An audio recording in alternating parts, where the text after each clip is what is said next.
Hey YouTube, this is Brian, and I want to introduce myself as I always like to do. I make YouTube videos on my 2019 Q50 Infiniti Q50S Signature Edition, and it's rear-wheel drive.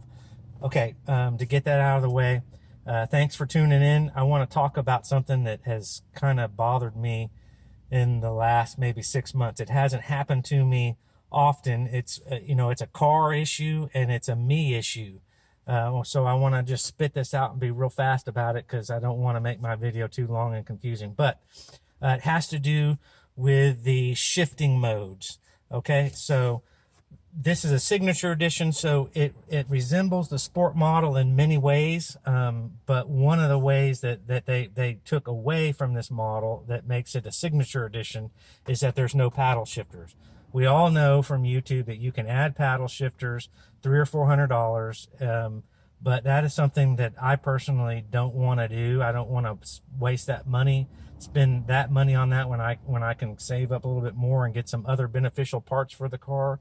So I'm not going to do that. So obviously both the cars, a sport and a non-sports, have this mode where you can shift. And the car is not running right now, so I'm going to get a beep sound when I try to shift the transmission into drive. So just bear with me. I'm just going to do that for a second. The transmission here with the drive selector, you can move this over when it's in drive. You can move this over and back and forth. This is manual mode over here and automatic mode right there. So automatic mode. So here's the problem when you're racing, off a light, whatever you're doing, and you want to run through the gears real fast.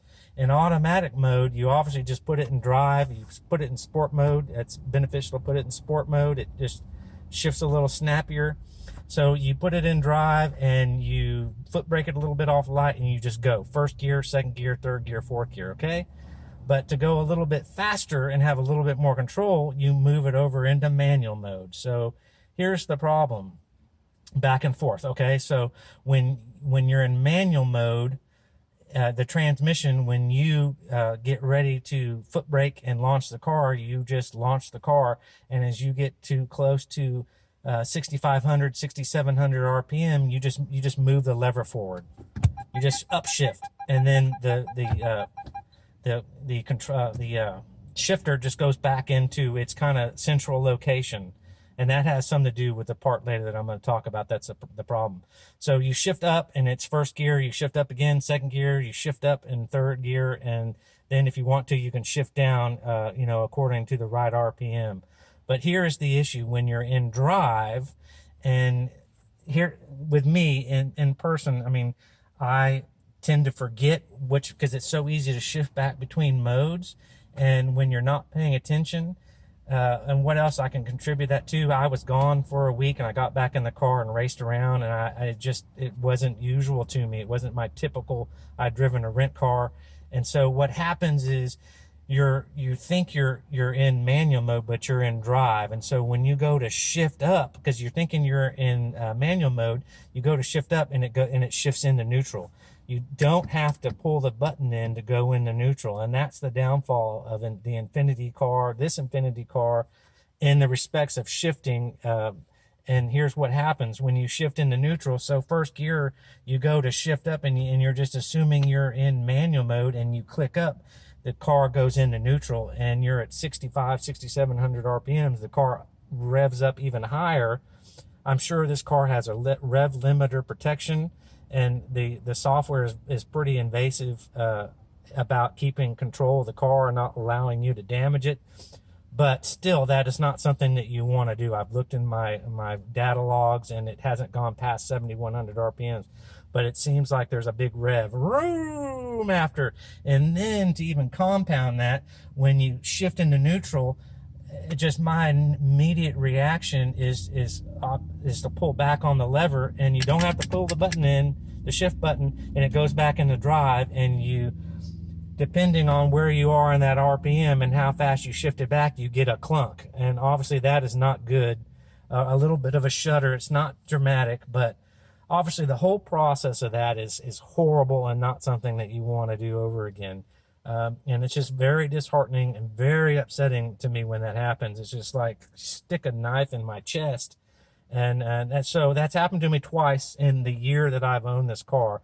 And I can't say that in the next year that I won't do a stupid move and do that again, but I don't want to do that again. So I just want to make people aware, that that's a potential issue. And someone may be watching this video and go and say to themselves, I've done that once or twice. It sucks. It really, really does, if you care about your car. And that's just not something you do. If you get a rent car and you have it in neutral and you rev it up and you drop it in drive, like we used to do when, 30 years ago, when I was in my 20s, how funny that is, but it's just very, very hard on the transmission. So it's not something you want to do. And so, my car, it's a difference between 30 years ago and a rent car. I don't do that to rent cars now, but, obviously I don't want to do that to my beloved Q50, 3.0T that I really cherish this car. So just wanted to share this with everybody. People may see it and kind of get a laugh or a chuckle out of it, but it's something to be aware of. And I almost can guarantee that if you don't have the sport shifters and that's not how you primarily shift while driving aggressively, that you've probably run into that situation that I'm talking about. So with that said, it's just a fun video to make, not a fun topic, but just video content. And I want to share that with everybody. So again, thanks for tuning in. Love the car. It's a badass car. If you're looking at getting one of these, in an 18, 19, or 20, those are the ones I probably recommend the most. Reliability is a little bit improved upon from what I understand. Definitely, consider this car, and like and subscribe. Check in for more content, and have a good day and good afternoon. And I will catch you on another video. Cool. Thanks.